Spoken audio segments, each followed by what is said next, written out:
Bismillahirrahmanirrahim. This video will discuss shock. These are the references for this video.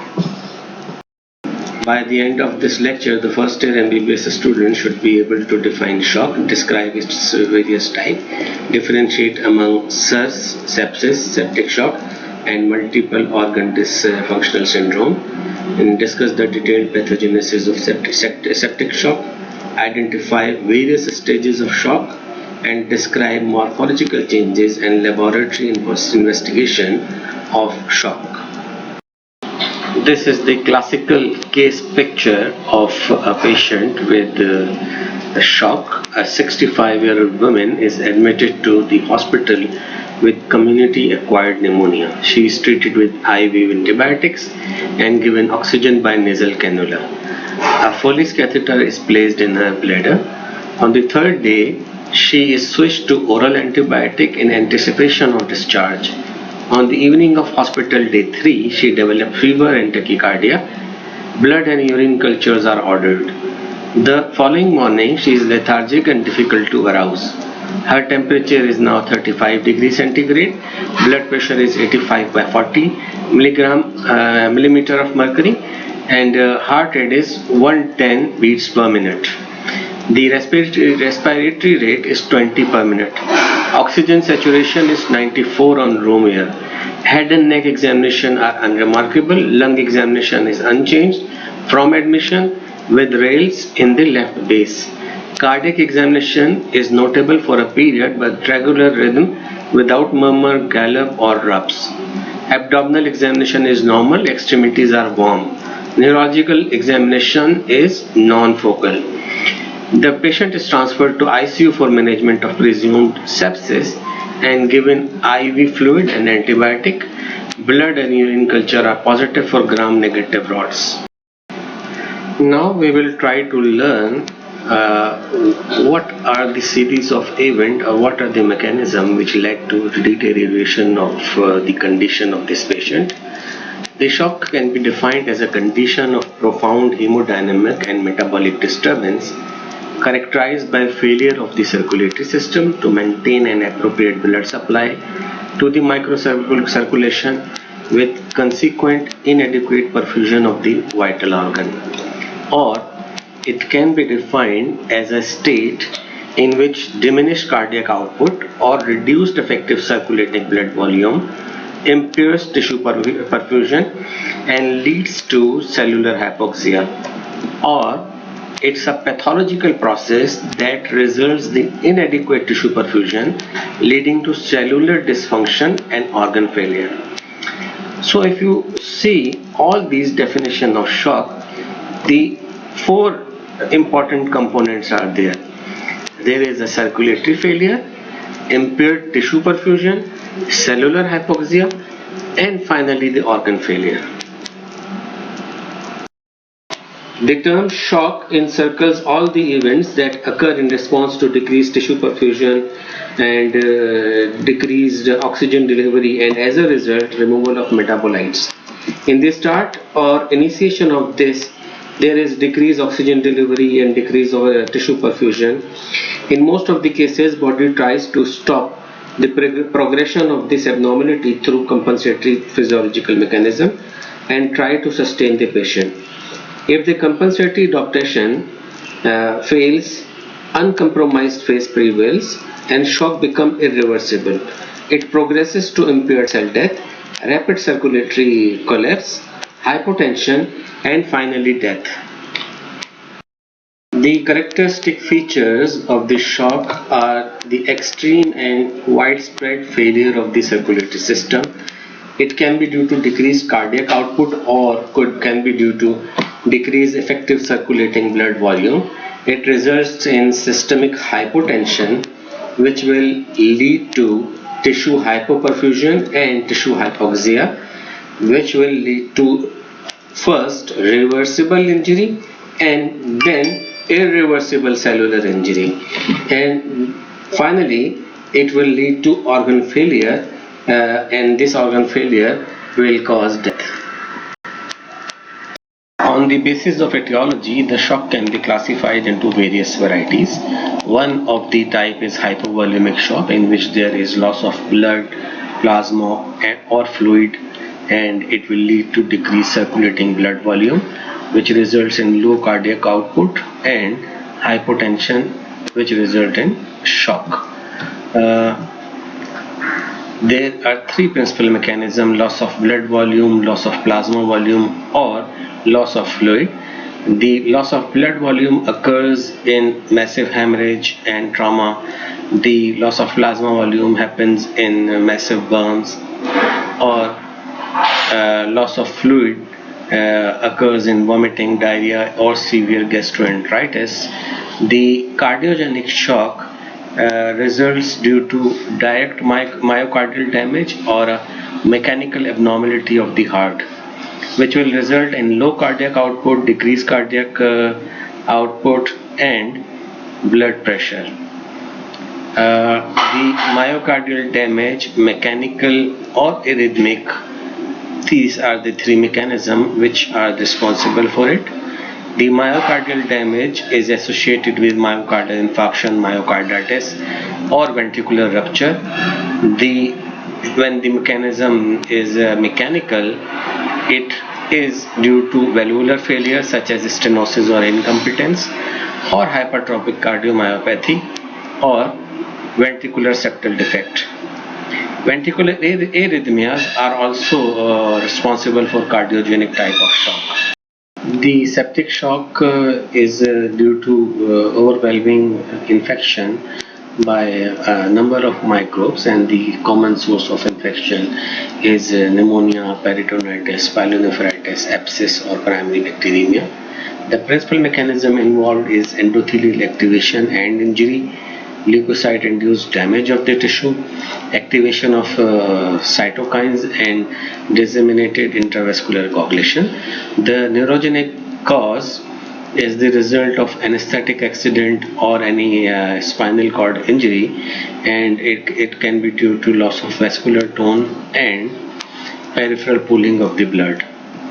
The anaphylactic shock is IgE mediated hypersensitivity reaction, and the principal mechanism involved is acute widespread systemic vasodilation and increased vascular permeability that results in tissue hypoperfusion and hypoxia.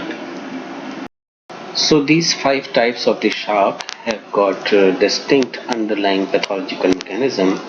The decreased tissue perfusion due to inability of the heart to pump normal venous return and decreased blood flow, that in turn decreases venous return, occur in cardiogenic and hypovolemic shock, while in the other three, these septic, anaphylactic, and neurogenic categories, there is a systemic vasodilation with or without increased vascular permeability, and hence this is also termed as distributive shock.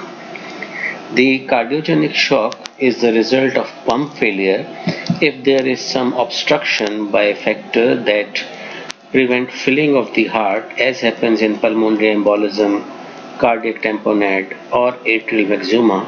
This is termed as obstructive shock. What happens in hypovolemic and cardiogenic shock? There is decreased cardiac output and decreased tissue perfusion. These are the two key steps in the progression from reversible to irreversible shock. This decreased perfusion is brought in by a variety of mechanisms.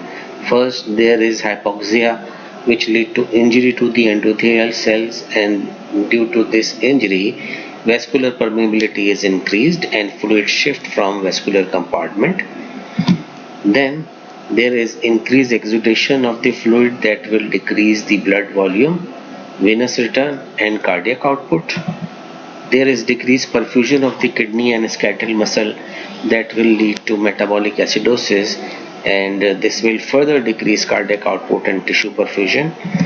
Then there is decreased perfusion of the heart that will injure the myocardium, and due to this injury of the myocardium, there is further decrease in the cardiac output and tissue perfusion.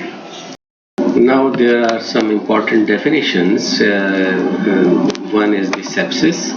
Sepsis is the life-threatening organ dysfunction caused by a dysregulated host response to infection, while systemic inflammatory response syndrome is an exaggerated and generalized manifestation of a local immune or inflammatory reaction. This is often fatal. This SIRS or systemic inflammatory response syndrome is a hypermetabolic state characterized by two or more than two signs of systemic inflammation in the setting of a known cause of inflammation. The symptom or signs are fever, tachycardia, tachypnea, leukocytosis, and leukopenia, and these are due to interplay of tumor necrotic factor alpha, interleukin 1, interleukin 6, and platelet activating factor. There are about 30 cytokines and factors which are responsible for this SIRS. So, a sepsis-like condition associated with systemic inflammation that may be triggered by a variety of non-microbial insults such as burn, trauma, and or pancreatitis is SIRS. The septic shock is a term which is used to describe clinical SIRS so severe that it causes organ dysfunction and hypotension, and it can be further elaborated as a shock due to severe sepsis with hypotension which cannot be corrected by infusing fluids. MODS or multiple organ dysfunction syndrome is otherwise unexplained abnormalities of organ function in critically ill patients. Then there is another term, that is septic syndrome, in which the physiological and metabolic response characteristic of sepsis in the absence of an infection. This is the Venn diagram which is describing the relationship between SIRS, sepsis, severe sepsis, and septic shock. The SIRS is basically the body response to variety of insult. Here some of these insults are pancreatitis, burns, trauma, and others. And when the required criteria for the diagnosis of the SIRS, which we are going to see in the next slide, the diagnosis is sepsis. In the presence of more infection and widespread infection, it leads to severe sepsis and finally the septic shock. The American College of Chest Physicians and Society of Critical Care Medicine Consensus Conference in 1992, they defined the definition for all these categories. The systemic inflammatory response syndrome is labeled when two or more of the following symptoms and signs are present, such as temperature more than 38.5 degrees centigrade or less than 35 degrees centigrade, heart rate more than 90 beats per minute, respiratory rate more than 20 breaths per minute, or partial pressure of arterial carbon dioxide less than 32 mmHg, white blood cell count whether it is more than 12,000 cells per cubic millimeter or less than 4,000 cells per cubic millimeter, or when 10% or more than 10% of bent forms are present. It is termed as SIRS. The sepsis represents the body systemic inflammatory reaction to documented or suspected infection.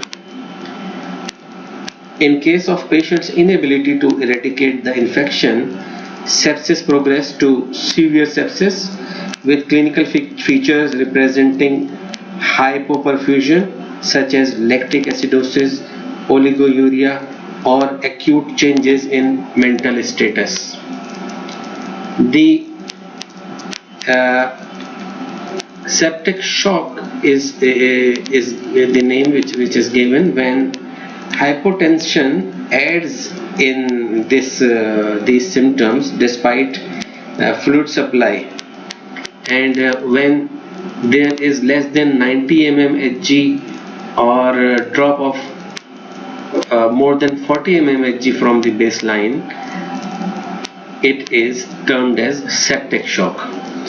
The MODS or multiple organ dysfunction syndrome is a term which is used to describe physiological dysregulations in a critically ill patients in which impaired hemostasis manifests as organ dysfunction.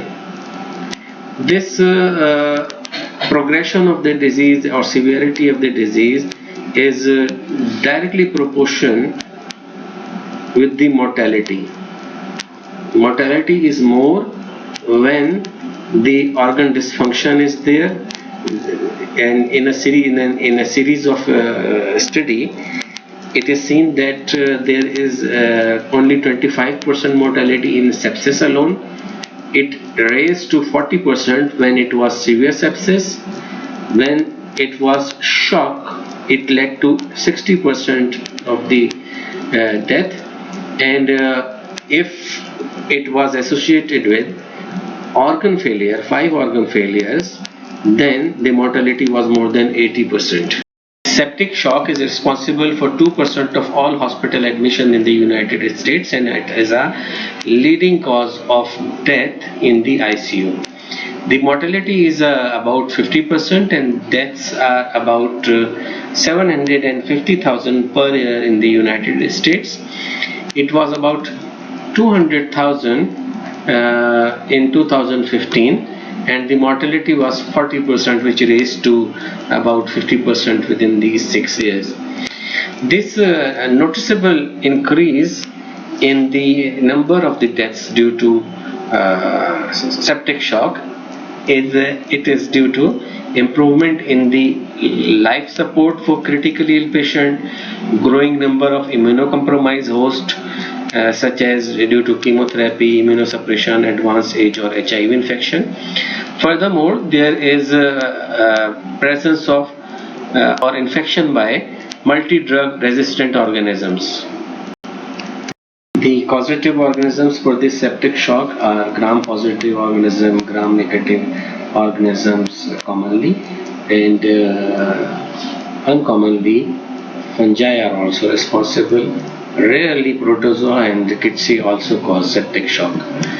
More than 50% of the cases of septic shock are associated with gram-positive organisms, and these commonly the organisms are involved, such as Staph aureus enterococci and Staph pneumoniae.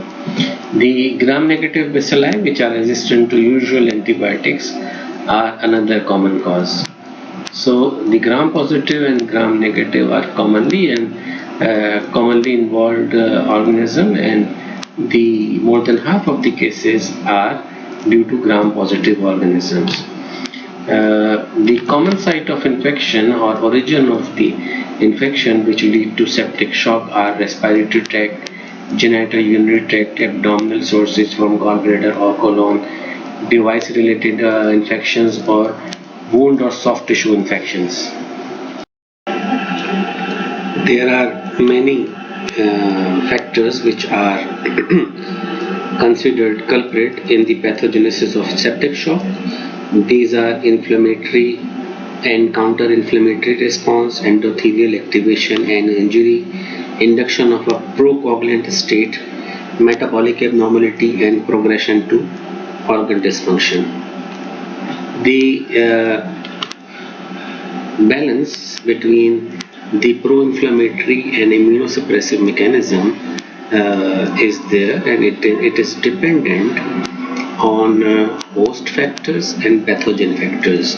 The host factors are the genetic and underlying comorbids, and the pathogen factors are the virulence of the pathogen and the burden of the pathogen. The microbial cell wall constituents engage receptors of innate immunity to induce pro-inflammatory state. The damage-associated molecular pattern, pathogen-associated molecular pattern, they recognize by TLR or toll-like receptors. Bacterial peptides are detected by G protein coupled receptors. There is another C-type lectin receptor or dactin. They are termed as C-type because they require calcium for binding. Their binding will result in activation of nuclear factor kappa B, which result in increased expression of gene encoding for the inflammatory mediators. So a plethora of cytokine such as TNF, interleukin 1, interleukin 2, interleukin 18, gamma interferon and high mobility group box 1 protein, which this HMGB1 protein interact with TLR4 and result in upregulation of nuclear factor kappa B. It is also responsible for various gene upregulation. There is production of reactive oxygen species and prostaglandins and platelet activating factor. They induce endothelial cells, and induction of the endothelial cell result in upregulation of the adhesion molecule and production of cytokines and chemokine. The bacterial peptide directly activate factor 12 also, or they can indirectly activate the coagulation pathway through induced endothelial cell. So this will lead to the widespread thrombin formation, which further lead to the pro-inflammatory state by protease associated receptors on the inflammatory cells. The complement is also activated, and these complement are activated either directly by the bacterial peptide and result in venophyllotoxin. Complement activation by anaphyllotoxin will result in anaphyllotoxin C3A, C5B, chemotactic fragment and opsonin formation, or it can be indirectly activated by proteolytic activity of plasmin. So there is a predominant pro-inflammatory state, and also when there is pro-inflammatory state development, there is immunosuppressive mechanism activation also, and the major mechanism by which this immunosuppressive mechanisms are activated are shift from T helper 1 to T helper cell expression or release of soluble TNF, interleukin 1 receptor antagonist, interleukin 10, apoptosis of the lymphocyte, immune suppressive effect of the apoptotic cell, and induction of cellular energy. So there are inflammatory and counter-inflammatory responses. The inflammatory or pro-inflammatory cytokines come from the neutrophil. They are clotting mechanism, the necrosis, and complement are pro-inflammatory, while anti-inflammatory come from immune regulation through T-regulatory cells, some cytokines, apoptosis, and neuroendocrine signals. This picture is describing the elements of host responses favoring inflammatory activity during sepsis. The response by the dendritic cell is determined by the age, genetics, host factor, environment, and presence of comorbid. When activated by microbe, the dendritic cell produce pro-inflammatory and anti-inflammatory factors. These pro-inflammatory factors are predominant, while the anti-inflammatory factors are weak. The pro-inflammatory factors include activation of neutrophil, blood clotting element, and complement, which culminate in tissue necrosis. Anti-inflammatory factors include tissue-derived anti-inflammatory regulators, neuroendocrine influences, and T-regulatory and other regulatory cells. The tissue necrosis will result in production of damage-associated molecular patterns. These DAMPs are similar to pathogen-associated molecular patterns. DAMPs or damage-associated molecular patterns are also termed as alarmins. These alarmins are recognized by these PRR or pattern recognition receptors So this interaction will result in activation and signaling and release of pro-inflammatory mediators. The nervous system derived mediator regulate inflammation through two mechanisms. One is the hypothalamic pituitary axis and another is the vagal stimulation. This vagal stimulation is mediated by a subset of CD4 plus or T helper cells. It stimulates the acetylcholine secretion, which downregulate macrophage production of pro-inflammatory cytokines. Then the hypothalamic pituitary axis will result in increased corticosteroid production, and both of these affect increase corticosteroid production and acetylcholine production. These will reduce inflammation. The T cells interaction with the APC is changed in sepsis. There is activation of T regulatory cells such as CD4 and CD25. CD25 slows the T cell mediated immune response. There is also activation of suppressor cells by bone marrow. An important feature of the sepsis is the contribution of the apoptosis to continued infection and the body's ongoing inability to handle this. It occurs by two mechanisms. One is the excessive death among cell population and another is the insufficient elimination of the injurious agent. The various cell populations such as B cells, CD4 cell more and to some extent CD8 cells and interdigitating and follicular dendritic cell population is decreased, although the other types of macrophages are unaffected. All these cell population will result in lymphopenia and impaired immune responsiveness, and these apoptotic lymphocytes can be seen in peripheral blood, bone marrow, spleen, and bile wedges.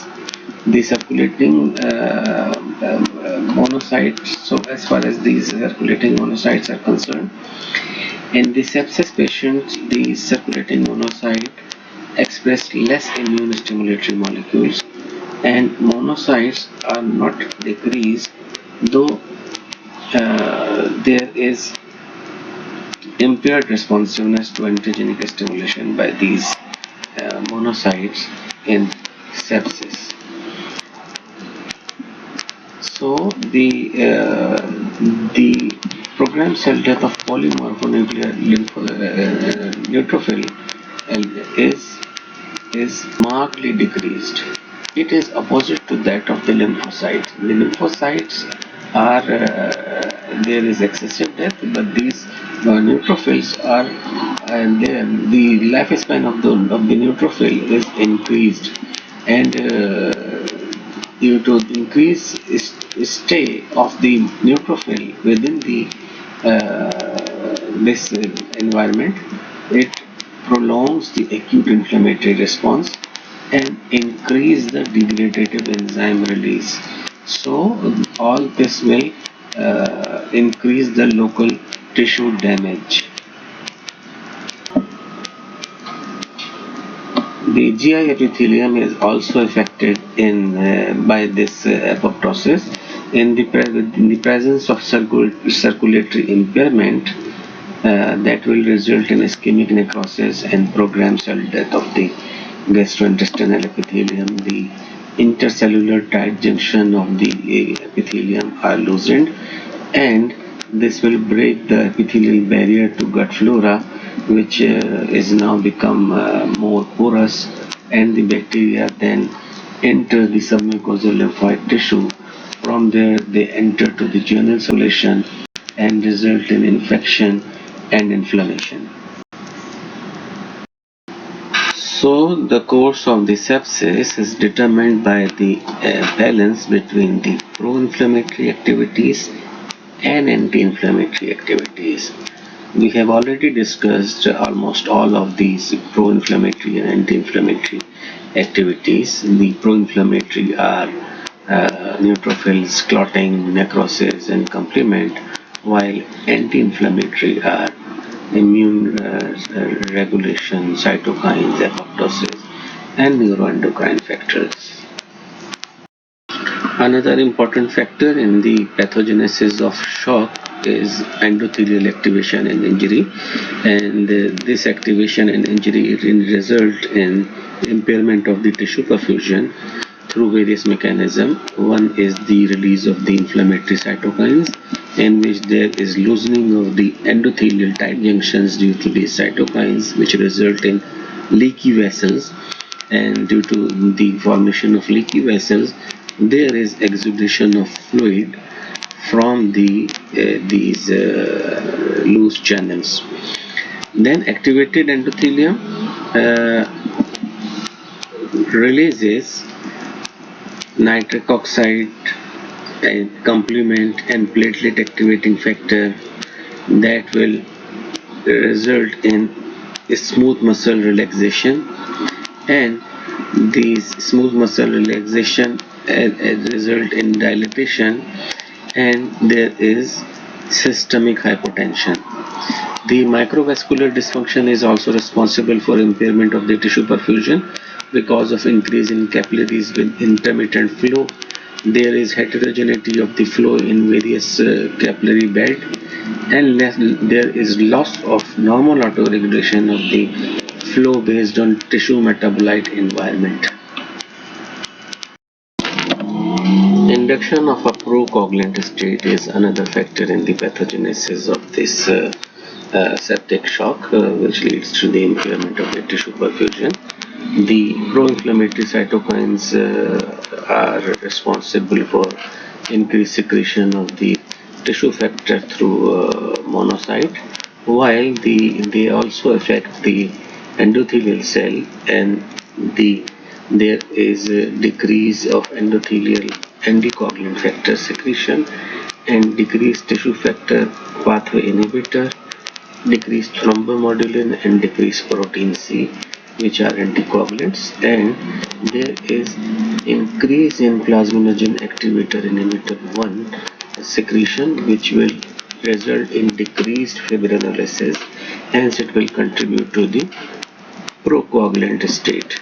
The neutrophil will act through neutrophil extracellular traps, and these extracellular traps are primarily extracellular fibers, which are composed of DNA from the neutrophil to bind the pathogen, and these are also responsible for the activation of coagulation pathway, both the extrinsic and intrinsic.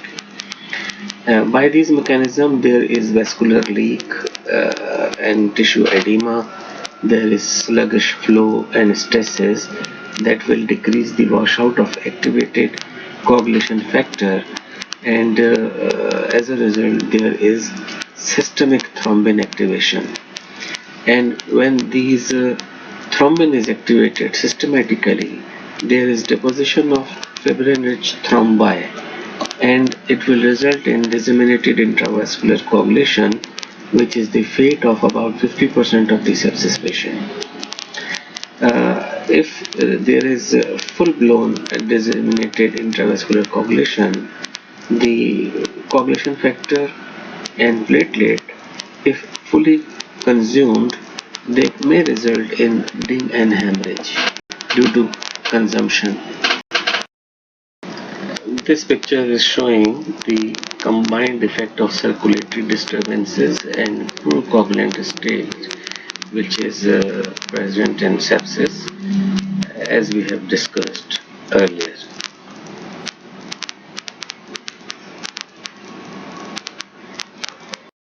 So in nutshell, this picture is summarizing the events we have discovered so far.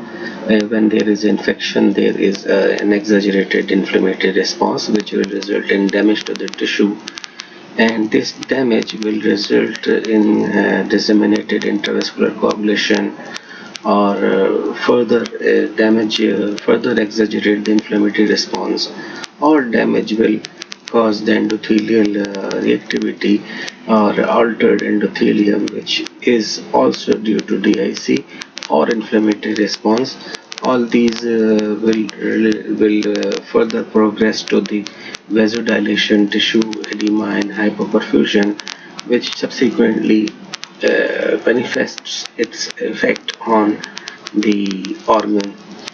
There is in parallel a delayed anti-inflammatory response which impairs innate and adaptive immunity, and there is more susceptibility to the secondary infection, and the patient is now vulnerable to more infections simultaneously. As far as the metabolic changes are concerned, the hormone glucagon, growth hormone, glucocorticoids, catecholamines, and cytokines TNF and interleukin are responsible for gluconeogenesis. Hence, they will result in hyperglycemia. These hormones are also responsible for decreased release of the insulin, so it will further augment the hyperglycemic effect. These hormones also decrease the expression of GLUT4 on the liver and peripheral tissue, that will contribute to increased insulin resistance. And due to hyperglycemia, there is decreased neutrophil function and decreased bactericidal activity of the neutrophil. Also, the adhesion molecules of the endothelium are expressed more. Both the resistance of the insulin and hyperglycemic effect, they will result in cellular hypoxia that will disturb the oxidative phosphorylation, and this will increase the lactic acid production, and this increased lactic acid production will culminate in lactic acidosis. The DIC is associated, if in later stages, it is associated with adrenal insufficiency. If there is development of frank adrenal necrosis, as happens in Waterhouse-Friderichsen syndrome. So the systemic hypotension, interstitial edema, the dysfunction of the microvessels and small vessel thrombosis will lead to impairment of the tissue perfusion that will result in tissue hypoxia and mitochondrial damage, while heavy amount of cytokines and secondary mediators will lead to altered myocardial contractility or decreased myocardial contractility, which will result in decreased cardiac output, while increased vascular permeability and simultaneous endothelial injury will result in acute respiratory distress syndrome. Ultimately, all these factors will lead to the multiple organ failure, and the commonly involved organs are brain, kidney, lung, liver, and heart, and this will lead to the death. So the multi-organ failure in sepsis, which is started by the pathogen-associated molecular patterns, is by various mechanisms. One is the procoagulant state, vasodilation, increased permeability or decreased perfusion, systemic effect or immunosuppression. The procoagulant state, which results in microvascular thrombosis and DIC, is the result of procoagulant and antifibrinolytic activity by cytokines and factor 12 activation, and there is also complement activation will result in the induction of the endothelial cell, and this will release primary and secondary cytokines, which are responsible for vasodilation and the increased permeability, while the inflammatory cell cytokines, they also induce the endothelium and also is responsible for the immunosuppressive effect and the systemic effect. They also contribute to the vasodilation and the increased permeability and decreased perfusion. What triggers the septic shock? It is caused by many bacteria or fungi that do not normally produce systemic disease in immunocompetent host. And the hallmark of septic shock is tissue hypoperfusion due to decrease in peripheral vascular resistance. Cardiac output may be normal or even increase in early stages, and initiation of the shock is through several microbial constituents which can initiate the pathogenesis of septic shock. The shock can be divided into three stages. First is the non-progressive stage, then progressive stage, and the third one is the irreversible stage. The non-progressive stage is the stage when the reflex compensatory mechanisms are activated and the reperfusion of the vital organs is maintained, and this effect is achieved through activation of neurohumoral mechanisms. The neurohumoral mechanisms which are activated are baroreceptors reflexes, catecholamine release, activation of renin-angiotensin axis, release of antidiuretic hormone, and generalized sympathetic stimulation. The effect gained by these factors is there is vasoconstriction except for vital organ. The coronary and cerebral vessel maintain their normal blood flow and oxygen delivery. The cutaneous vasoconstriction produces coolness and pallor of the skin. Fluid conserved by the kidney, and there is increased pulse. So the vascular compensatory mechanism, one is the sympathetic nervous system. There is release of catecholamines from the adrenal medulla, which result is increased sympathetic tone. However, the cardiac and cerebral arterioles are less reactive. If there is 10% loss of the total volume, it is compensated by this mechanism. Then there is activation of renin-angiotensin-aldosterone system, which stimulates sodium and water resorption. Also, there is release of antidiuretic hormone, which retains water. And vascular autoregulation is also a compensatory mechanism in which heart and brain vasodilation by hypoxia and acidosis. Then there is alpha-adrenergic mediated vasoconstriction in the mesenteric venule and veins. All these factors will shift blood flow away from the periphery and therefore result in more blood flow to the heart and brain. The shock is labeled as a progressive stage when the tissue hypoperfusion and onset of worsening circulatory and metabolic imbalances such as lactic acidosis. There is widespread tissue hypoxia, and there is more anaerobic glycolysis in the tissue, which lead to excessive production of the lactic acid. So the effect achieved are less or decreased tissue pH, dilatation of the arterioles with peripheral pooling of the blood into the microcirculation, and decreased cardiac output, and anoxic injury to the endothelial cell. Both these effects favor development of disseminated intravascular coagulation. There is widespread tissue hypoxia and the organ damage starts. The shock is labeled as irreversible shock when the cellular and tissue injury is so severe that even if the hemodynamic defects are corrected, the survival is not possible. The endothelial cells at risk of developing anoxic injury with subsequent disseminated intravascular coagulation, and vital organs begin to fail. The widespread cell injury result in leakage of lysosomal enzyme which aggravate the shock stage. There is worsening of the myocardial contractile function due to nitric oxide, and there is superimposed bacteremic shock due to release of microbes from the intestinal flora which enter into the general circulation, and also there is acute tubular necrosis, all these effects will result in death.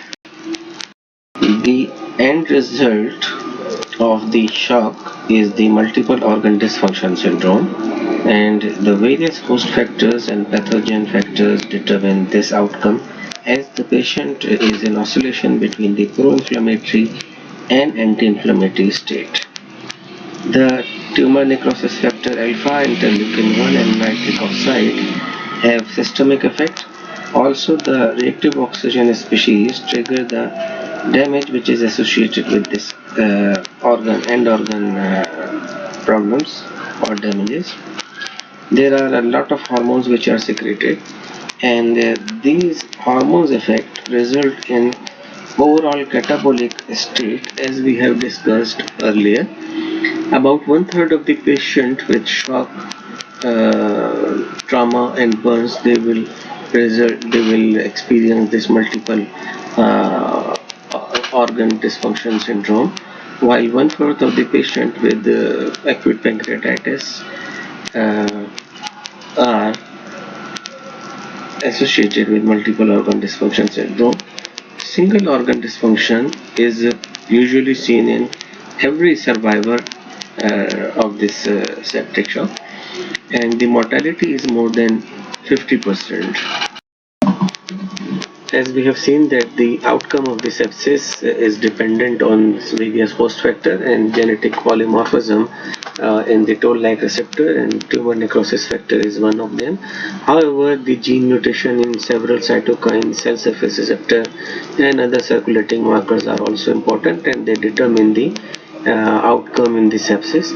Mutation of the toll-like receptor 4, which is the aspartic acid to glycine mutation substitution at amino acid 299, is one of the mutation which is associated with which is seen in more number of sepsis. Then mutation in the TNF alpha promoter region, which result in the formation of TNF2, and this TNF2 is also seen in many cases of the sepsis. Then mutation in the interleukin receptor, interleukin 1 receptor agonist, mutation in CD14 and plasminogen activator inhibitor 1 are also associated with sepsis. A number of features are associated with this shock, and these can be adult respiratory distress syndrome, centrilobular hemorrhagic necrosis of the liver, acute tubular necrosis of the kidney, superficial hemorrhagic necrosis of the intestine, focal myocardial necrosis, congestion and hyperplasia of the spleen, stress ulcer of the stomach, or vasodilation and splanchnic pooling. Most of these are due to hypoperfusion of the tissue or impaired perfusion of the tissue, but some of the lesion can develop due to paracrine effect of the these cytokines which are released at one site. So the lesion of the or the changes in the heart are systolic and diastolic for dysfunction, and it is associated with this hypoperfusion. Petechial hemorrhage of the epicardium and endocardium can be seen grossly, while microscopically there can be necrotic foci which are which involve only single fiber, or large area of necrosis can be seen. Ultrastructurally or electron microscopy will result in flattened area of intercalated disc, which is the sign of cell swelling, and there is invagination of the adjacent cell that is due to catecholamine induced lesion. The effect of shock on kidney manifested as acute tubular necrosis or acute renal failure. This acute tubular necrosis is divided into three phases. One is the initiation phase, which is from the onset of the injury to the beginning of the renal failure. The another is maintenance phase, that is between the beginning of the renal failure to the stable reduced renal function, and the third one is the recovery phase, which is the healing by regeneration, and it's about 10th day this regeneration starts, and it may last up to 8 weeks. What happens that after the initiation of the injury there is arterial constriction, and this arterial constriction is brought in by renin-angiotensin aldosterone system, which decreases the renal blood flow to about 1/3, that is 33%. And due to this decreased renal blood flow, there is decreased filtration pressure, decreased filtrate, and it will result in oliguria. Simultaneously, there is interstitial edema, which result in large swollen and congested kidney. Microscopically, it will be characterized by dilatation of proximal tubule and focal necrosis of the cell, pigmented luminal cell cast of hemoglobin or myoglobin, ropey cast in the distal nephron or distal convoluted tubule. There will be interstitial edema and accumulation of the mononuclear cells within the tubules and interstitium.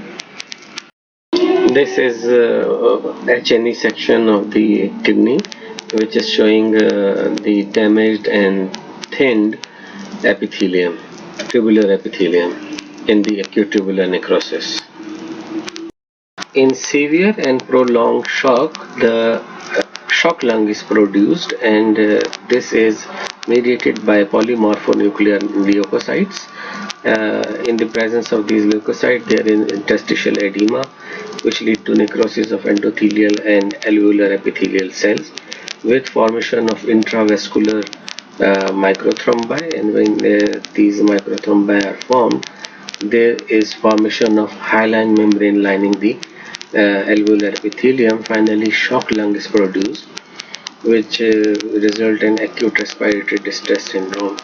Macroscopically, the lungs are firm and congested with the frothy fluids, which is exudates from the cut surface, and interstitial edema is developed first around the peribronchial connective tissue and lymphatics, later filling these interstitial connective tissue.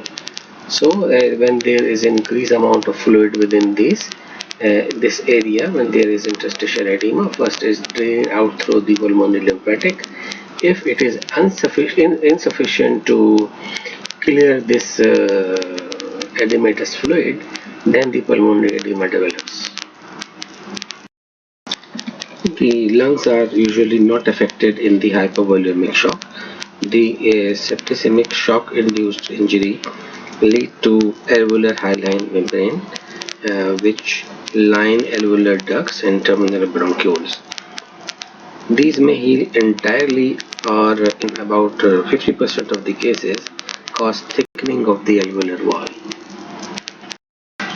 If the gastrointestinal tract is involved, the erosion of the gastric mucosa and superficial ischemic necrosis will result in diffuse gastrointestinal hemorrhage and interruption of the barrier function of the intestine. The liver grossly is due to centrilobular pooling of the blood.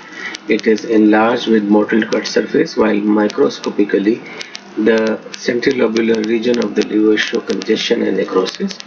The pancreas, due to impaired circulation, will result in ischemia, and acute pancreatitis will ensue. The brain involvement is rare, but in severe cases or in people with atherosclerosis of the cerebral arteries, it will result in hemorrhage and necrosis. This is the gross picture of gastric mucosa displaying stress ulcers. There is dark red clotted blood in the base of these ulcers, and considerable amount of the blood can be lost through these ulcers. This is the gross picture of acute gastritis, which is showing that there is diffusely hyperemic gastric mucosa with multiple petechiae and a small erosion, but there is no ulceration, and this is one of the manifestation of impaired perfusion of the tissue. These photomicrographs are showing the ischemic enteritis. On the left there is early hyperemia, while the right side photomicrograph is showing the full-blown necrosis. In the early stages, the mucosa is affected only. If the disease progresses, it involves more layers of the intestine, and finally the full thickness or full wall perforation can occur. Patient initially may have abdominal pain, vomiting, and bloody or black stools. This is the gross picture of the mucosal surface of the small intestine, showing ischemic bowel disease. There is marked hyperemia of the tip of the villi, which is an early manifestation of ischemic enteritis. If this condition progresses and blood supply is not restored, it may lead to infarction. Acute pancreatitis is a medical emergency, and it presents with an acute abdomen. This acute pancreatitis can be a sequelae of shock, and as evident by this CT scan with contrast enhancement, revealing decreased attenuation of a swollen pancreas from edema, hemorrhage, and fat necrosis. This arrowhead is pointing toward splenic vein thrombosis.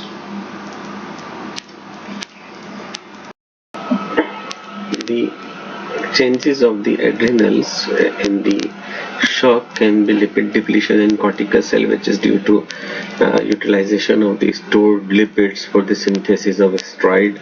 Then it can be focal hemorrhage, which occurs in the inner cortex of the adrenal in severe shock, or it can be a massive hemorrhagic necrosis of the adrenals, which is seen in Waterhouse-Friderichsen syndrome, which is associated with meningococcal septicemia. The size of the normal adrenal gland is 3:5:1 cm, which is markedly enlarged in meningococcemic shock, and there is extensive hemorrhage. To summarize the main morphological features of the shock, the adrenal glands show lipid depletion in the cortical cell. The kidney displays acute tubular necrosis. The lungs are relatively resistant to hypoxic injury, but if there is septic shock, severe septic shock, it will result in shock lung. The heart shows coagulative necrosis and contraction bearing necrosis. There is centrilobular congestion and necrosis of the liver. The brain shows encephalopathy and cortical necrosis. The JIT is marked by diffuse gastrointestinal hemorrhage, erosion of the gastric mucosa, and superficial intestine ischemic necrosis in the intestine. The clinical consequences depend on the cause of the shock. In hypovolemic and cardiogenic shock, the patient presents with hypotension, a weak rapid pulse, tachypnea, and cold clammy cyanotic skin, while the septic shock, the patient initially may have warm and flushed skin because of peripheral vasodilation. The initial threat to the life is due to underlying cause such as myocardial infarction, severe hemorrhage, or sepsis. In the initial phase, cardiac, cerebral, and pulmonary dysfunction occur, and eventually electrolyte disturbances and metabolic acidosis occur. In the second phase, renal insufficiency and progressive fall in urine output with fluid and electrolyte imbalances occur. If coagulopathy is present, it is associated with a poor outcome, and it results in disseminated intravascular coagulation, and this is fatal usually. The patient response to the inflammation depends on the severity of the condition. Such include the clinical signs of the tachycardia, tachypnea, and body temperature changes, including both the hypothermia and the hyperthermia. Tachycardia is the compensation to control the effect produced by intravascular blood loss. vasodilation, and decreased cardiac contractility. The tachypnea is due to systemic effect of cytokines on the medullary center of the brain, and also to counterbalance the lactic acidosis which occurs in later stages. Body temperature, which is the under control of the hypothalamus, is adjusted to a higher point and rather may accompany as skeletal muscle contraction generate additional heat. So it is also associated with the development of hypothermia in the later stages, and this hypothermia is a bad prognostic sign. Severe sepsis is associated with the hypoperfusion or organ dysfunction, which manifest as acute alteration in mental health status or oliguria. Classical signs of inflammation may be absent in elderly and immunocompromised patients. The septic shock develops when BP is less than 90 mmHg or there is a decrease of more than 40 mmHg in systolic blood pressure despite fluid resuscitation.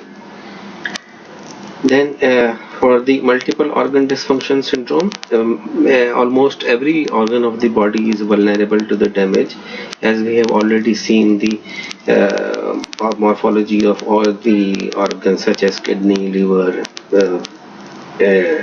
endocrine organs, cardiovascular system and central nervous system. Almost all are affected in the MODS. The laboratory findings of SARS or sepsis, there is leukocytosis or leukopenia.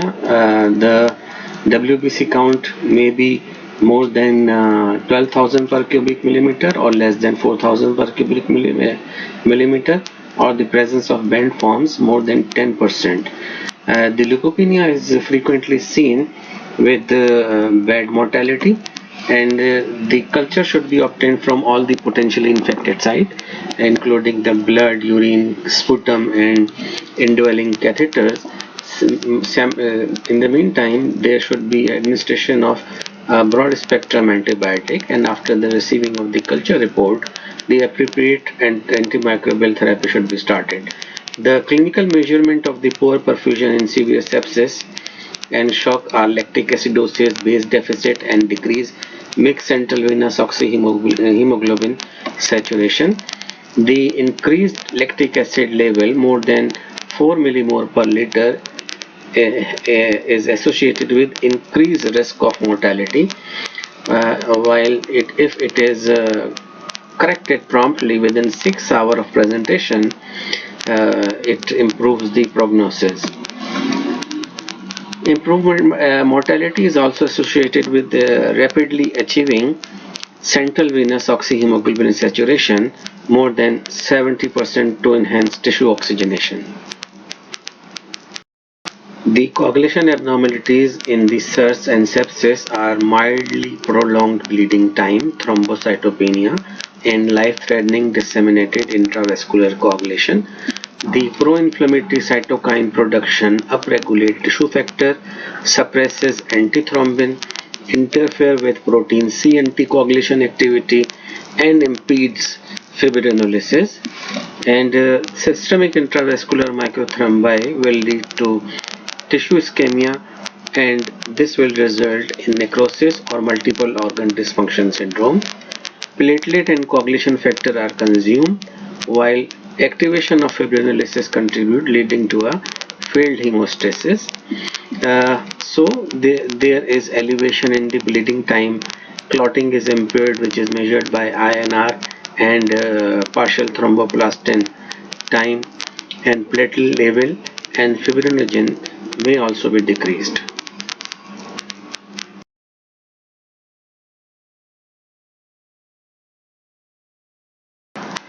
So the biomarkers for the sepsis are useful for the diagnosis of the sepsis and selection of the patient for immunomodulatory therapy and to predict outcome.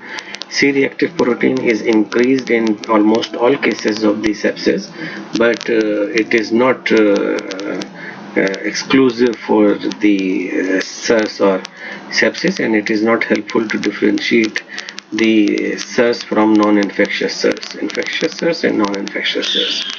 Then interleukin 6 and TNF alpha, they are also useful marker in the sepsis, but they have no prognostic value.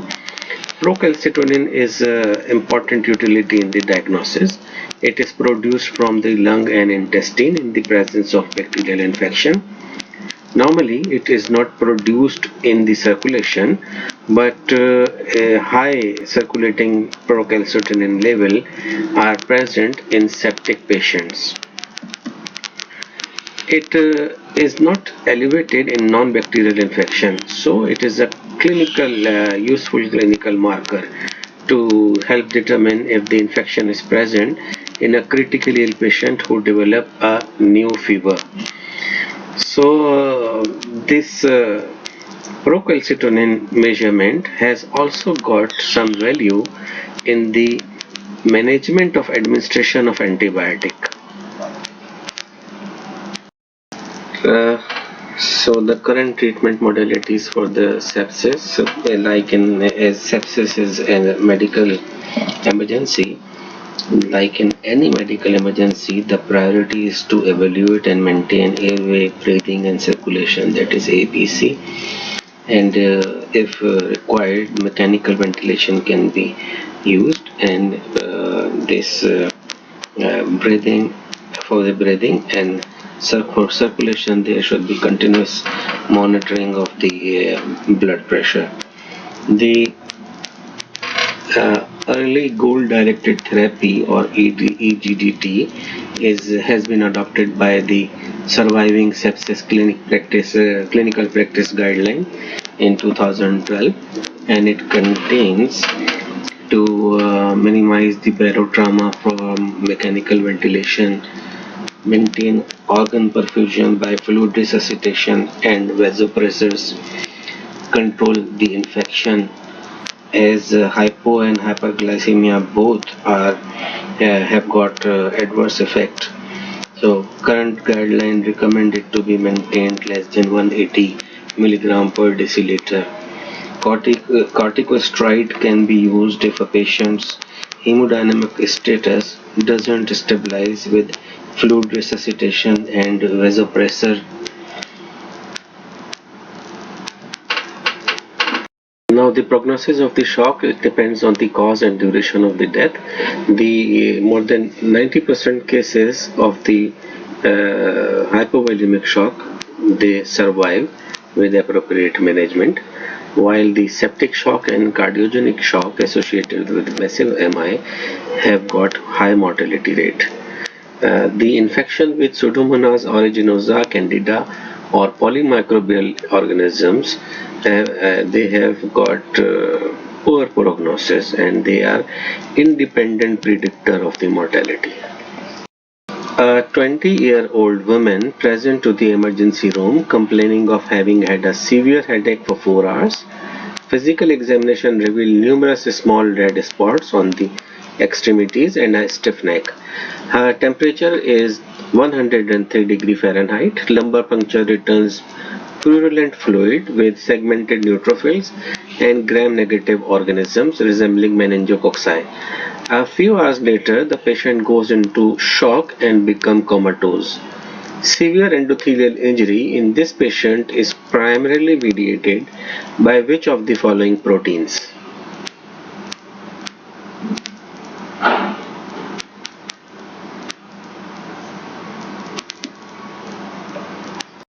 A 50-year-old firefighter emerges from a burning house with third-degree burn over 70% of his body. The patient expires 24 hours later.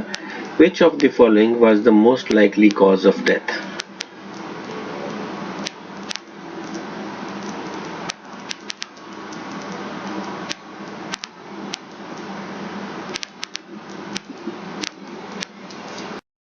A 68-year-old man developed sudden severe substernal chest pain. Laboratory studies and ECG confirm an acute MI. Despite vigorous therapy, the patient cannot maintain his blood pressure and expire in a day. A cross-section of the left ventricle is examined and at autopsy, and this shows a soft yellow area of necrosis. Which of the following was the most likely cause of death?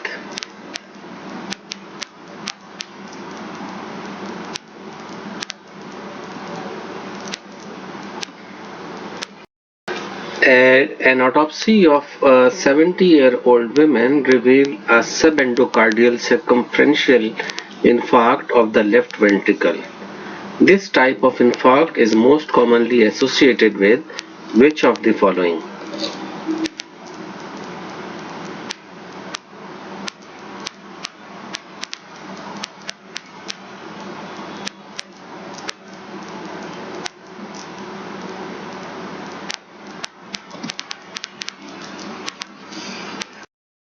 22-year-old woman delivers a baby at 29 weeks of gestation. Shortly after birth, the neonate becomes short of breath. The neonate is placed on a ventilator but dies of respiratory insufficiency. The picture is showing the brain at autopsy. Which of the following mechanism of disease best explain this complication of respiratory distress syndrome of the neonate?